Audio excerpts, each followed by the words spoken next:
Boa noite.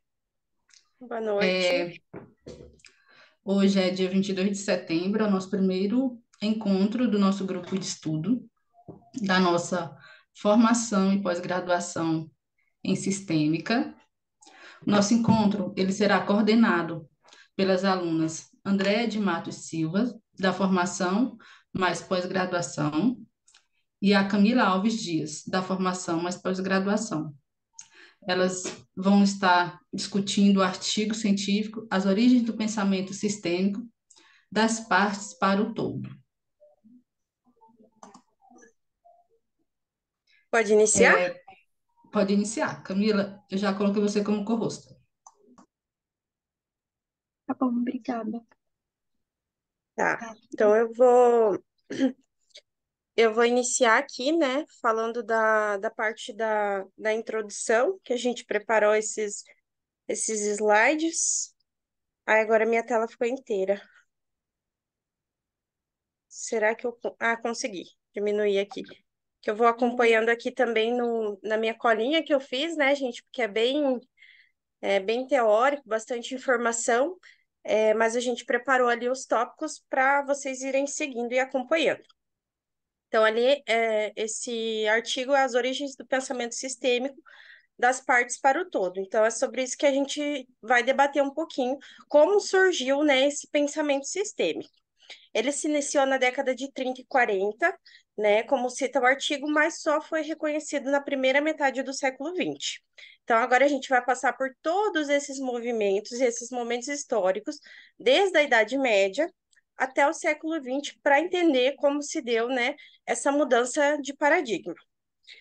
Então, a mudança do pensamento mecanicista para o ecológico, ela se iniciou lá na Idade Média com Aristóteles. Deixa eu ver. Ele trouxe pensamentos, né, diferentes do que haviam no momento. Ele trouxe essa perspectiva do mundo mais espiritual e orgânico. Então, ele foi o primeiro, né, citado e registrado que trouxe essa mudança de paradigma, essas novas ideias. Posteriormente a isso, houve a Revolução Científica. E aí, as ideias que Aristóteles tinha introduzido ficaram um pouco esquecidas, né? Houve um retrocesso por causa dos pressupostos é, do mecanicismo cartesiano, né? Que a partir do mecanicismo cartesiano, o mundo passou a ser entendido como uma máquina, né? Então, eles passaram a entender, fazer essa leitura de mundo totalmente a partir disso, né? Foi onde Descartes lançou a teoria que poderia se compreender o todo, dividindo e estudando cada parte de forma isolada, que é totalmente o contrário do que a gente estuda na sistêmica, né? A gente vai ver como que essa ideia, ao longo dos anos, foi se modificando para chegar na teoria sistêmica que a gente tem hoje. Em oposição, no caso, a essa ideia, né, do mundo como uma máquina, de estudar as partes isoladas para entender o todo, teve o movimento romântico que foi a partir dos poetas, né, que aí retoma essas ideias de Aristóteles, voltando a olhar o mundo de forma orgânica e não mecanicista. Então, aí já se passamos por três momentos, né?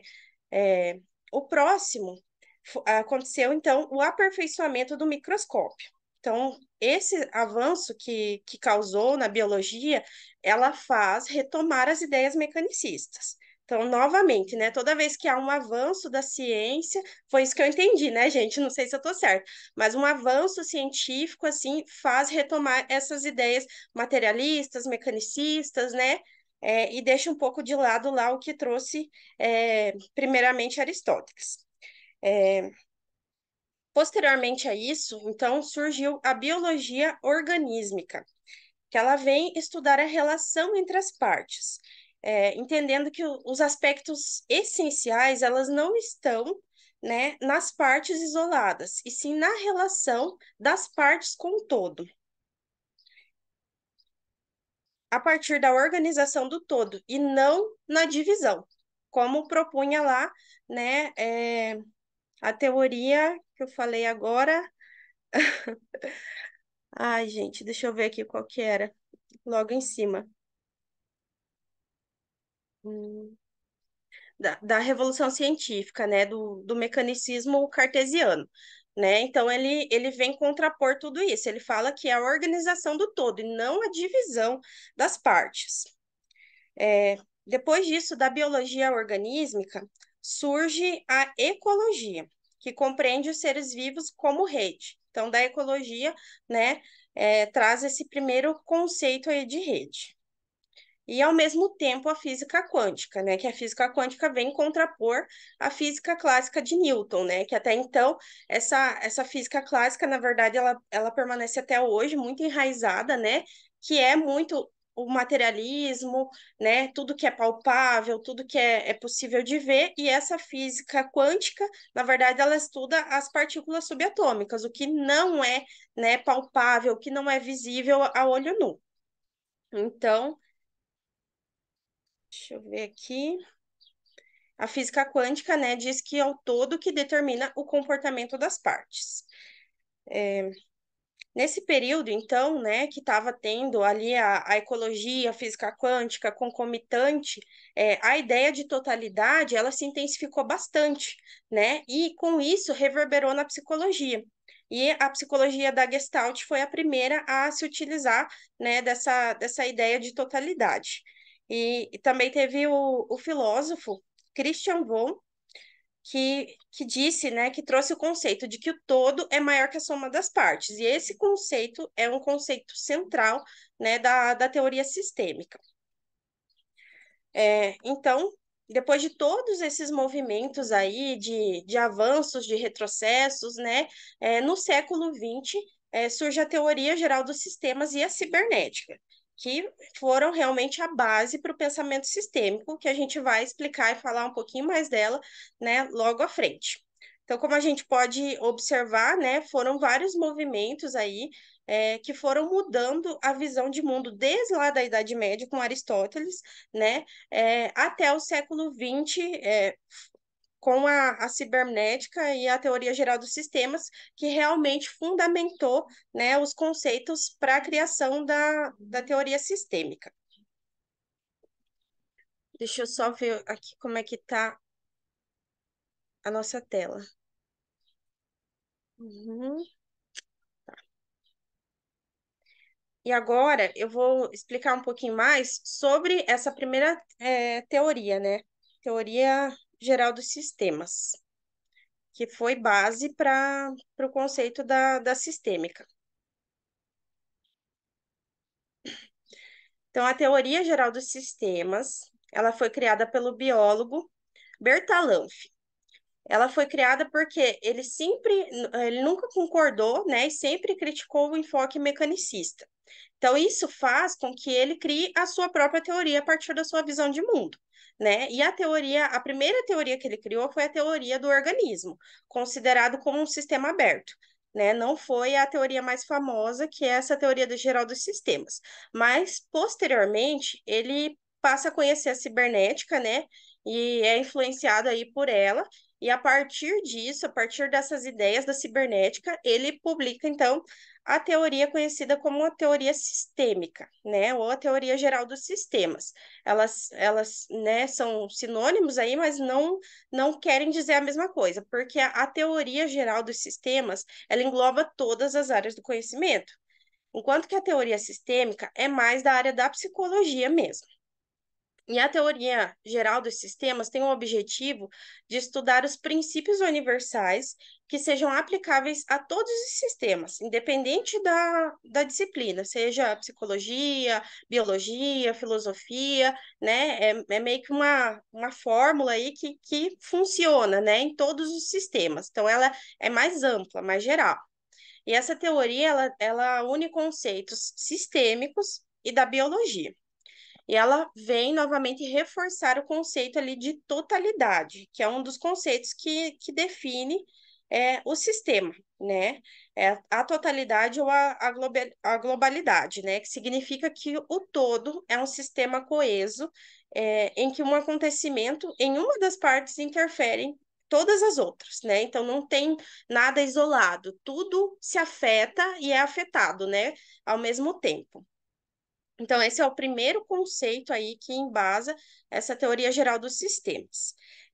Depois a gente vai ter o conceito de não somatividade, que, se, que significa que o todo é um sistema coeso, em que um acontecimento. Não, é que o todo não é a soma das partes, né? Como contrapondo lá o que Descartes propunha, né? Essa não somatividade diz que não é a soma das partes, que não, então não adianta você estudar parte por parte ali e achar que a junção daquilo vai formar o todo. Não, algo muito mais complexo, né? É através ali das relações, como a gente vai ver. Posteriormente, a homeostase, que é a regulação que mantém o sistema, e a morfogênese, que é o contrário, né? A morfogênese, ela aplica mudanças no funcionamento do sistema, ela pega aspectos externos e muda, né? A homeostase mantém. Acontece, né, as questões externas, mas ele se autorregula e mantém. Já a morfogênese, ela modifica o funcionamento do sistema mesmo. Depois o conceito de circularidade, né, que diz respeito ao formato da relação. Então, é uma relação circular e não linear. E, por fim, a equifinalidade, que eu coloquei aqui, gente, o meu entendimento, tá? Depois eu quero até que, né, a gente troca aí para ver, porque realmente a equifinalidade eu li assim várias vezes e não me entrou muito. Eu coloquei aqui que é uma forma de equilíbrio do sistema aberto que independe das condições iniciais, que é isso que ele fala ali, né? Condições iniciais iguais. Ou diferentes podem gerar, né, resultados finais iguais, e condições iniciais diferentes também podem gerar resultados finais diferentes, né? Então, eu coloquei aqui uma forma de equilíbrio do sistema ali que independe, né? E é importante frisar que isso é só no sistema aberto, né? Não no sistema fechado, como ele coloca ali no texto.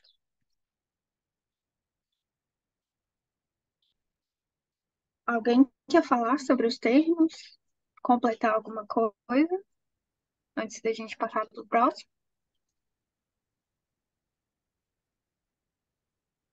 Não? Tá. A próxima teoria é a cibernética, né? Ela envolve os campos da matemática. Ela surgiu através de um matemático que era o Wiener. É, e aí, como ele uniu essas outras áreas do conhecimento, que era a fisiologia e a engenharia, para tentar criar máquinas humanizadas. E aí, a partir dessas máquinas humanizadas, surgiram o conceito de feedback, realimentação e retroação, né? Que esses três conceitos, eles também foram utilizados na teoria geral do sistema, como a Andrea acabou de falar, que eles utilizaram algumas coisas que vinham da cibernética. Esses três conceitos foram três conceitos utilizados. A cibernética, ela foi um pouco maior, então a gente teve, ela foi dividida na primeira cibernética, segunda cibernética, a cibernética de primeira ordem e a cibernética de segunda ordem. Aí a gente vai falar um pouco de cada uma delas. A primeira cibernética, ela trouxe o conceito da complexidade, o qual a gente reconhece que os sistemas eles têm que ser explorados e a causalidade ela é circular e não linear. Então aqui a gente também já traz de volta o conceito de circularidade que a gente viu lá na teoria geral dos sistemas, né? Ou seja, ela está acompanhando a gente até hoje. A segunda cibernética, ela aborda a capacidade da automudança, né? Então, entende-se que o mundo está em constante mudança. A mudança ela está ali então para fazer o sistema evoluir, não para manter ele como ele é. Então a gente sempre está buscando mudar aquele sistema. A cibernética de primeira ordem, ou a SAI cibernética, ela já trouxe um conceito dos sistemas observantes. Ou seja, até mesmo os próprios observadores, aqueles que observam, eles também fazem parte daquele sistema observado. Então, mesmo que a gente esteja nessa posição que às vezes é considerada passiva, ela também acaba sendo uma posição ativa, né? É a cibernética de segunda ordem, ou a cibernética da cibernética, ou cibernética nova paradigmática, né? É, ela é um conceito que ela trouxe o conceito de intersubjetividade, né? Complexidade e instabilidade. Aí, nesse ponto, a gente queria saber se vocês querem falar um pouco sobre, né, sobre esses conceitos de intersubjetividade, de complexidade e de instabilidade. Alguém da turma quer falar um pouquinho?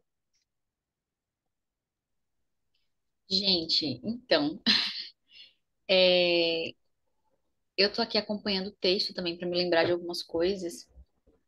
E eu acho a cibernética de segunda ordem bem mais, acho que completa, sabe? Que é o que a gente utiliza hoje em dia, né, na sistêmica. Mas eu não tenho o que dizer sobre esses conceitos. Tipo assim, eu tô lendo aqui, eu tô tipo, aham, é isso aí, concordo. Sim, então, aí agora eu vou falar do meu entendimento, né? A Vá, questão da diga. intersubjetividade, eu vejo muito como essa questão que a gente viu do pensamento sistêmico ser como uma teia de aranha, né? A gente sempre está ali conectado e tá tudo sempre muito conectado, né? A gente sempre Uhum, pertence a vários sistemas.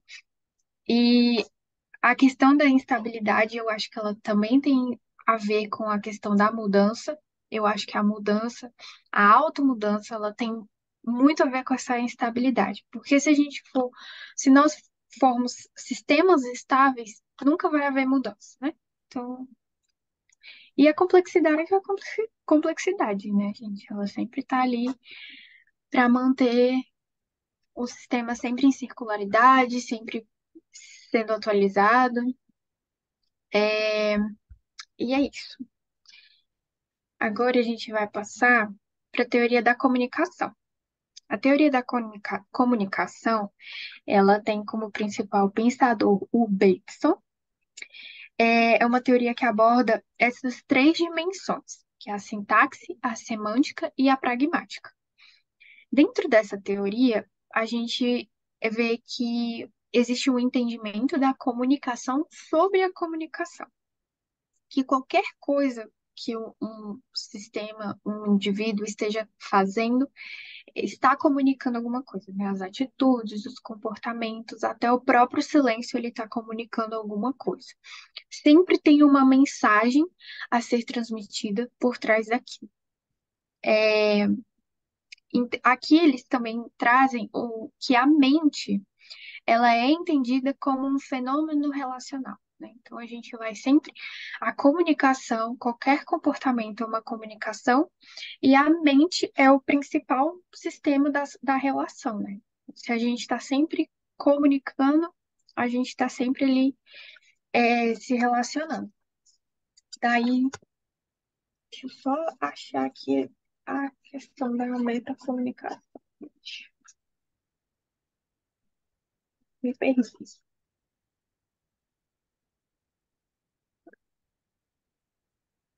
Hum, A gente tem aí a questão das mensagens, né? E eu acho que é isso que a gente está tentando falar. Desculpa, eu me perdi. É, mas é essa a principal mensagem dessa teoria, né? É, todo comportamento e atitude, ele quer passar uma mensagem e que a nossa mente, ela também é um fenômeno sistêmico, ela está ali como um fenômeno relacional. Então, né, é o principal conceito das nossas relações. Camila, Aí, oi, pode posso, falar? posso complementar ali a parte da Pode? metacomunicação? O que eu entendo, Pode. né, de metacomunicação, tá bem sucinto aqui no texto, né, tá escrito comunicação sobre a comunicação, né, mas foi inclusive como que eu posso dizer, como quando eu tive contato, né, com a metacomunicação, foi me passado como uma técnica, inclusive da psicologia, né, para você fazer uma devolutiva para o paciente do que ele está falando. Então, assim, para ter um entendimento assertivo, né, da comunicação, né? Então, ele te traz algo, né, e você devolve. Então, o que você está me dizendo é que, né, e repete para ter aquela assertividade de pensamento, de entendimento. Então, você comunica de volta para ele o que ele te comunicou, né, para vocês ficarem ok ali no entendimento da fala. É isso mesmo, eu também penso da mesma forma. Eu entendi do mesmo jeito. Mas alguém quer complementar alguma coisa? Nossa. Aqui a gente vai entrar nos critérios fundamentais do pensamento sistêmico, né? O que seria a natureza hierárquica? A natureza hierárquica é a gente vê as relações como multiniveladas.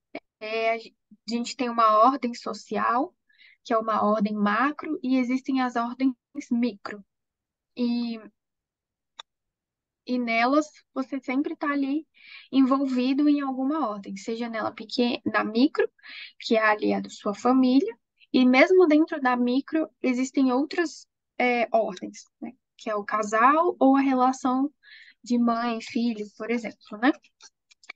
É, os critérios fundamentais aqui também se referem à mudança das partes para o todo. É a gente entender que a gente faz parte de um todo e esse todo também faz parte da gente, né? Isso é o que eu entendi. Bom, é a capacidade da gente sempre estar entendendo que fazemos, né? As coisas estão sempre envolvidas em níveis sistemáticos, né? Ou seja, a gente volta para a questão da ordem, da questão da hierarquia. E aqui também a gente vê que o pensamento sistêmico ele está envolvido nas outras áreas da ciência. Ele está ali fazendo parte também como uma questão mais objetiva nas outras áreas da ciência. Então, a gente tem aqui um processo de conhecimento que ele precisa ser explicitado e ele está sendo incluído nos fenômenos naturais. Por isso, ele também está envolvido nas outras áreas de conhecimento, como a ciência, a física, né, e a fisiologia. A questão das redes de relações, elas também estão envolvidas nessa questão hierárquica, né? Dentro das hierarquias, a gente sempre está envolvido, pertence a alguma relação. E mesmo a natureza, ela também tem a sua hierarquia e os seres também estão sempre se relacionando de alguma forma. E, por fim, a gente entra na prática sistêmica na psicologia, que a gente tem aqui o principal foco no pensamento sistêmico, na principal ação do pensamento sistêmico na psicologia, foi a mudança de foco nas teorias clínicas, né, trazendo um foco maior na clínica da família, mostrando que o indivíduo ele está presente no, em algo maior e que a gente precisa estudar aquele algo maior, a gente precisa tratar aquele algo maior, né? É, ou seja, a família também, ela passa a ter uma proposta de intervenção própria, ela é analisada como um sistema complexo e composto de microsistemas que se influenciam. As questões de hierarquia, elas aparecem aqui, elas são analisadas do macro até o micro. E aí a gente queria trazer aqui para vocês um pouco de como vocês acham que o pensamento sistêmico, como que vocês hoje, entrando aqui, estamos no começo do curso, né? Como que o pensamento sistêmico, ele vem para ajudar o profissional da psicologia, então, nas áreas, né? Tipo, mesmo que fora do campo clínico. Eu acredito que vem muito na questão do contexto, de você ampliar esse olhar para diversas situações e fatores que influenciam na nossa subjetividade. né? Então, por exemplo, uma pessoa adoecida, não sei, com depressão, sei lá, ela não é aquele sintoma, ela é mais do que isso, né? E o contexto dela também influencia para que alguns sintomas sejam potencializados ou para que algumas emoções fiquem mais afloradas, não sei. A forma como aquela família lida com essa pessoa influencia diretamente em como essa pessoa se sente. Então, eu acho que o pensamento sistêmico vem justamente para a gente pensar nesse todo complexo, sabe? Esse contexto que envolve ali, que está em volta, na verdade, da pessoa em questão. E isso independe da clínica, né? Por exemplo, nos hospitais, eu já estagiei em hospital e eu via muito isso acontecendo, é, de incluírem a família no tratamento, por exemplo, né? Porque o paciente, ele não é uma pessoa isolada, né? Ele não é uma ilha, ele tem outras pessoas ao redor. Ele tem família, ele tem amigos, ele tem uma casa, ele tem uma, um contexto social. Então, tudo isso é levado em consideração. E eu acho que o pensamento sistêmico, ele vem justamente para trazer essa visão mais ampliada.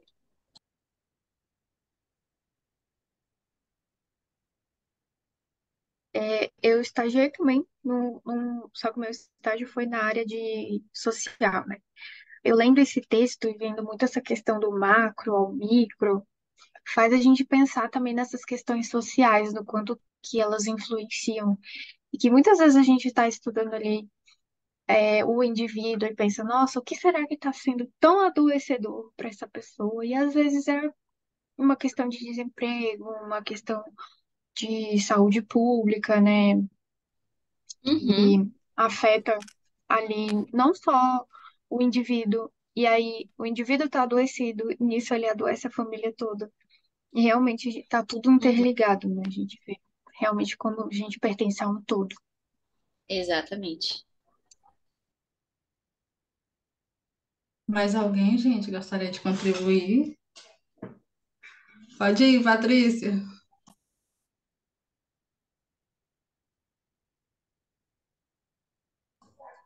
Tá mudo o seu celular.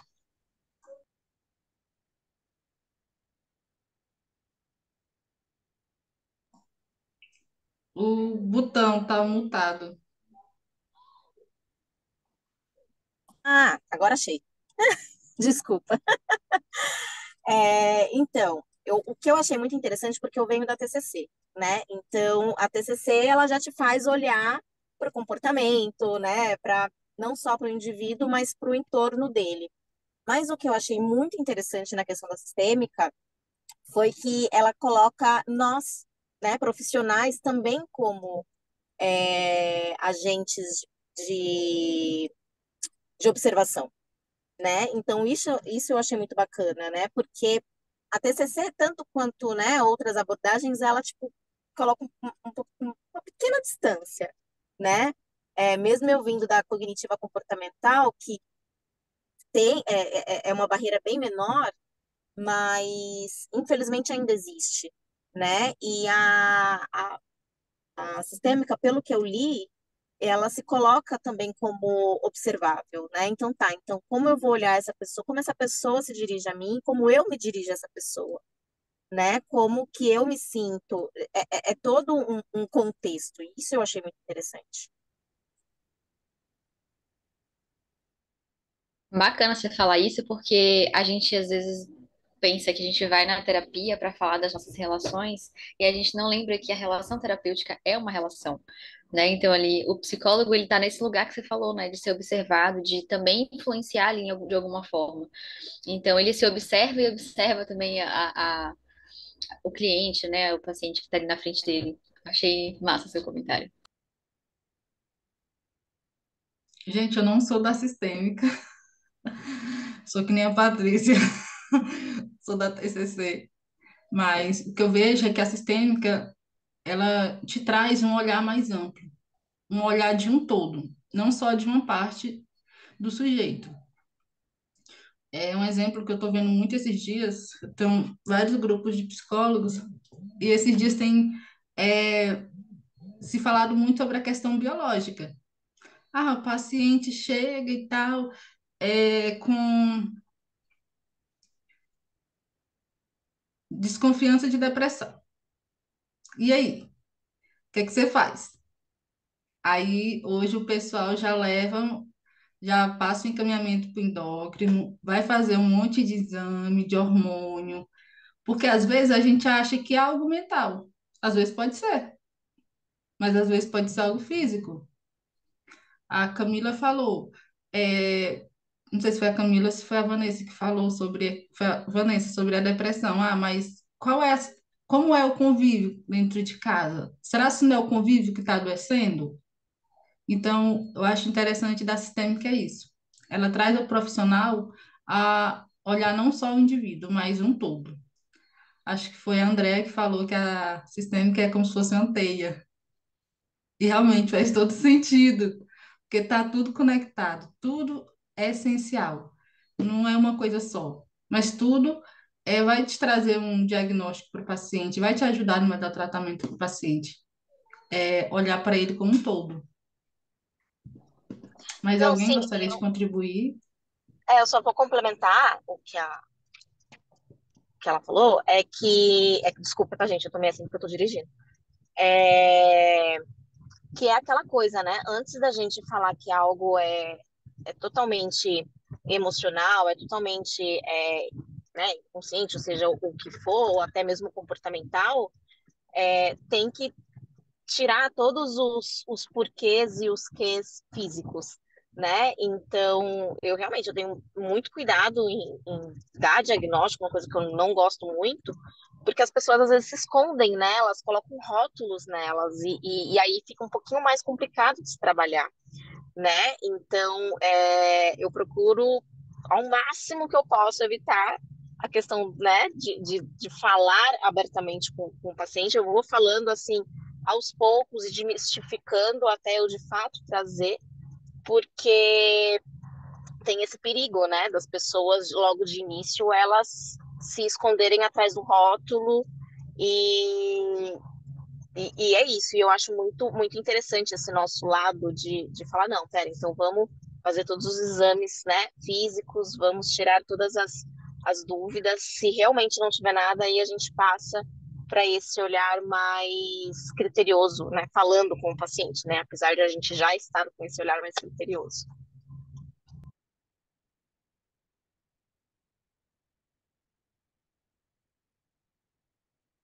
Mais alguma contribuição, gente?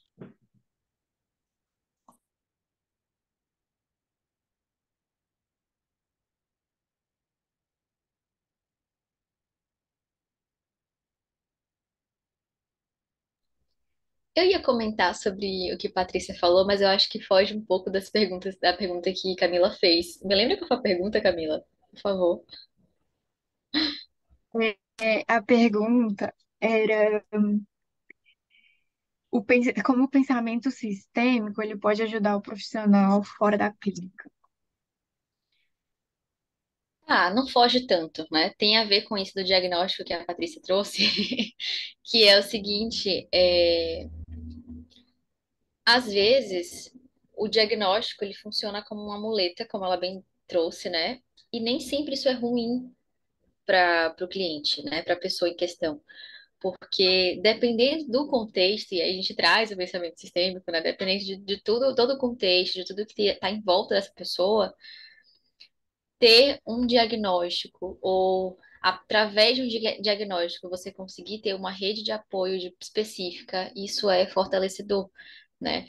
Então, mas enfim, era um comentário e ai, qual é a palavra que fala, meu Deus? Concordando com a Patrícia, eu também não costumo focar muito no diagnóstico de cara, porque muitas vezes o que se traz como queixa, como um sintoma, às vezes é algo é, muito menos patológico do que de fato um sintoma de DSM, por exemplo, sabe? Então, outro dia chegou um caso para mim assim de uma cliente que, nossa, eu tenho certeza que eu tenho isso. Eu falei, tá, me conta quem é você primeiro, né? Já chegou assim. E aí eu fui vendo a partir da história dela que existem muitas coisas, muitas lacunas, muitas necessidades assim que não são atendidas, que não foram vínculos que não foram bem estabelecidos e que influenciam diretamente para que ela se sinta dessa forma. Só que ela consegue nomear isso através de um transtorno, né? Então, eu costumo não trazer transtorno, pelo menos de primeiro momento, porque justamente às vezes é uma coisa que não tem sentido assim com patologia, sabe? Eu acho que me embolei um pouco, mas acho que vocês entenderam. Então, deixa eu só complementar, é que agora que você refez a pergunta, que você pediu para eu refazer a pergunta, eu, eu entendi, eu percebi mesmo. Desculpa, gente, tá complicado aqui hoje. Mas eu acho que como que a gente consegue ajudar o paciente com a sistêmica com a psicoeducação, né? É, literalmente, né? Sim, Ensinar, demonstrar para o paciente esse olhar, né? Esse olhar como um todo, né? Eu trabalho muito com os meus pacientes. Quem veio da TCC sabe, né, bem disso. O que é meu e o que é do outro, né? O que é meu é a minha fala, é o meu pensamento, o meu sentimento, né? Isso é meu. Agora, o que é do outro é a fala, é a visão, é a escuta, é o pensamento do outro, que, né, não diz muito mais a ele do que sobre mim, mesmo que seja uma opinião sobre mim, né? E aí a gente vai trabalhando esse conceito, né, durante todo o processo terapêutico, para o paciente ele começar a ter esse olhar crítico, né? Tá, mas a pessoa falou isso para mim. Por que que eu peguei para mim? Por que que eu senti isso? Né? De começar a se auto-questionar, de também observar o ambiente. Às vezes a pessoa falou dessa forma comigo, mas essa pessoa também com várias outras pessoas, né? Então não é sobre mim. Então não é só comigo, né? Então é basicamente isso. Que você...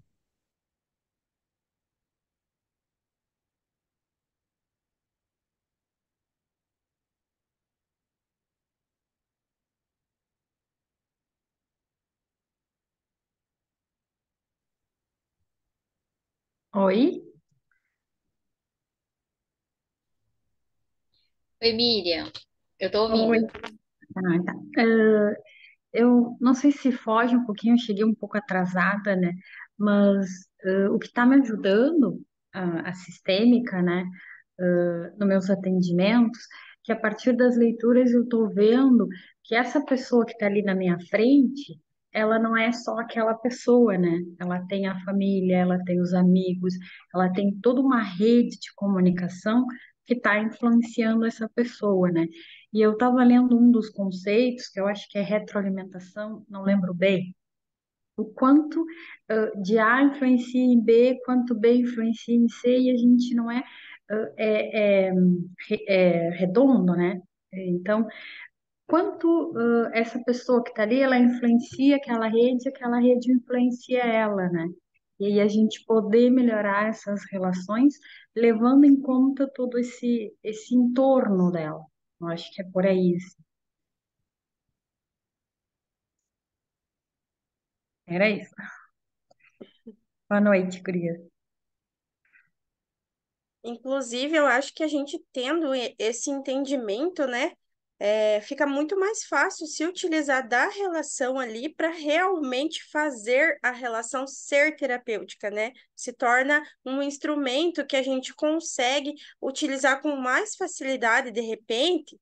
Né? Não estou falando com propriedade porque a gente estuda sistêmica, mas talvez consiga se utilizar com mais facilidade do que outras perspectivas que têm esse afastamento mais, né, do paciente, do cliente, do sujeito ali. E eu acho que também a gente não pode esquecer as relações, né? Que às vezes as pessoas têm uma relação disfuncional, né?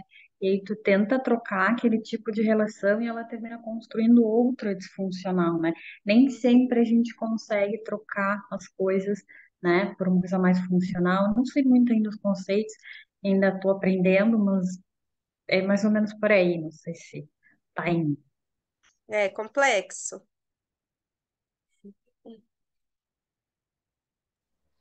Ô Miriam, você falou isso, e aí eu me lembrei de que uma supervisora minha me disse há um tempo atrás que porque assim, ela trabalha com terapia individual, né? E aí ela fala que quando o sujeito, ele muda as relações e o ambiente, né? As pessoas que estão ao redor também tendem a mudar, né? E quando você falou isso de repetir relações disfuncionais, eu penso muito em que mudança que está acontecendo nesse sujeito, né? Será que está acontecendo alguma coisa? Porque se está se repetindo, ele também está repetindo coisas, sabe? Nessa relação disfuncional. Não é só outra pessoa que está repetindo padrões e etc. Então, eu me lembrei muito disso. Queria compartilhar. O texto traz um pouquinho, bem pouquinho, né, dessa resistência à mudança, né? Que às vezes realmente, por mais que eu tenho um pouco essa inquietação, assim, né? Por mais que a gente se esforce, tente, né? Tem essa resistência à mudança, porque de alguma forma aquele comportamento, né, atende alguma necessidade da pessoa e ela mantém.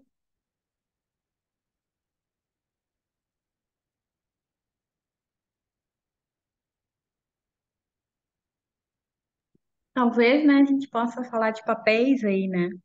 Para ir, não sei, tô alinhando um pensamento junto com vocês, né? Mas cada um tem um papel, e às vezes o papel que estipulam pra gente, né, ele é disfuncional, e para te livrar desse papel disfuncional, né, é complicado. Por exemplo, às vezes, né, a pessoa é estudiosa, que sempre tira boas notas, aqui não tem problema, né?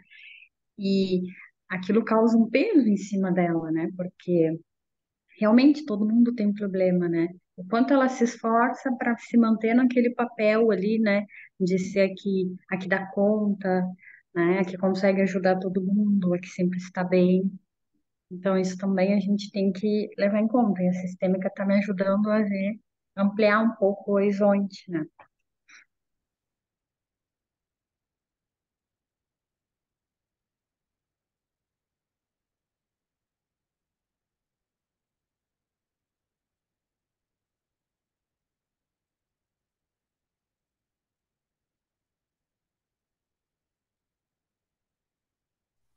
Oi, pessoal, estão me escutando? Mas alguém, gente, hoje o grupo fluiu, viu? Vocês estão de parabéns. Gente, Eu acho eu que vou depois vai encerrar, melhorando, né? Conforme a gente vai se mas acostumando, vai melhorando. Ô, Viviane, acho que a Fabíola ela queria falar alguma coisa. Eu tava ouvindo, Fabíola. Você perguntou se a gente tava escutando, eu tava Pessoal, escutando. boa noite, tudo bem?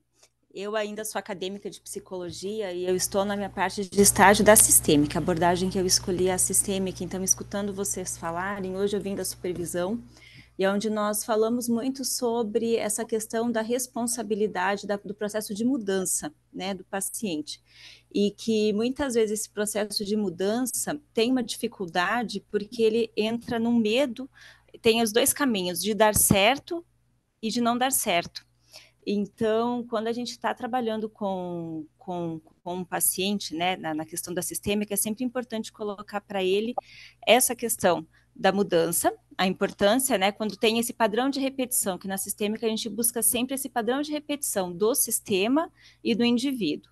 Então, por exemplo, os meus atendimentos, eu não estou conseguindo atender todos da família, fazer uma dinâmica sistêmica mesmo, estou com o indivíduo, fazendo parte desse todo, né? E aí eu tenho observado essa questão da mudança do paciente, a mudança que está acontecendo no sistema. E aí vem essa questão da resistência em relação a essa mudança, porque muitas vezes nesse processo de repetição, desse padrão de repetição que ele segue, que ele aprendeu e que ele vem fazendo, essa mudança vai tirá-lo da zona de conforto, mesmo não sendo uma repetição ou um padrão de vida muito funcional ou não tóxico, né? Não, como é que eu posso dizer? Não tóxico, não, que seja positivo. Então, a gente tem que ficar muito atento a isso e que esse processo da mudança, mesmo quando algo não é bom, que permanece, essa mudança ela pode oferecer algo muito bom, como também ela pode ir para um caminho de que não ser tão bom. A gente tem que olhar e cuidar com isso, né, no processo do terapeuta fazer parte da sessão, criar um subsistema junto com o paciente durante toda a terapia.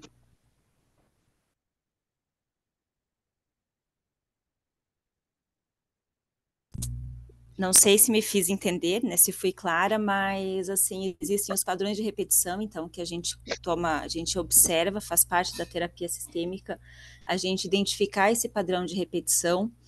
O processo de mudança começa a acontecer também quando o paciente começa a se dar conta da responsabilidade que ele tem, né, dentro das suas atitudes, dentro das suas, não, para de encontrar culpados. Então, ele se torna responsável pelo seu jeito de ser, pela sua vida, pelas suas conquistas, por aquilo que acontece com ele. Eu achei ótimo. Perfeita colocação. Sim, perfeito. É que você foi bem técnica, né? Mas foi perfeito. Eu costumo falar para os meus pacientes sobre. Gente, se falhar, porque eu entrei no túnel, tá? Desculpa. Mas eu costumo falar para os meus pacientes que é uma zona. A zona de conforto é como se fosse uma gaiolinha cheia de espinho, né? Que a gente tá ali todo encolhido, mas a gente sabe a dor que aquilo causa. Então, eu sei que se eu virar meus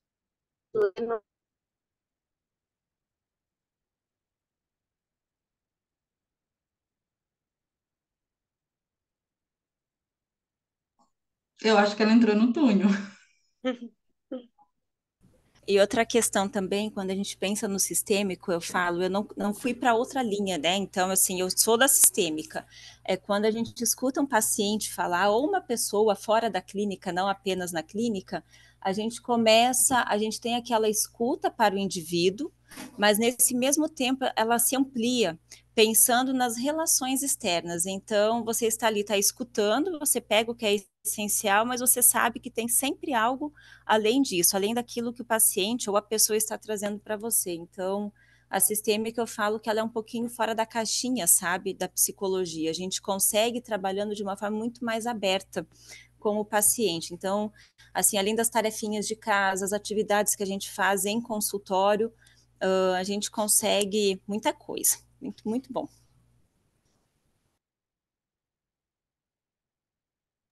Gostaria voltei, de né? terminar, Patrícia? Eu estava querendo dizer que com essa analogia eu começo a trabalhar com o paciente essa psicoeducação justamente pelo que você falou, né? De tomar cuidado, né, com essas resistências, né? Tipo, ok, você quer continuar na sua zona de conforto, nessa dor que você conhece? É uma opção, é uma escolha, né? E toda escolha ela tem a sua consequência, né? Então, eu sempre comento, olha, você quer continuar? Tudo bem, a gente vai aos poucos, né? Mas se você quiser sair, também não vamos de uma hora para outra, também é aos poucos, né? E aí eu tento usar foi essa analogia que eu encontrei para explicar exatamente isso que você colocou. Gente, tá. Nosso grupo de estudo fluiu muito bem. Todos estão de parabéns, participativas. E é isso que a gente espera de vocês. Eu vou estar encerrando a gravação e vocês vão partir para o segundo momento. Tudo bem?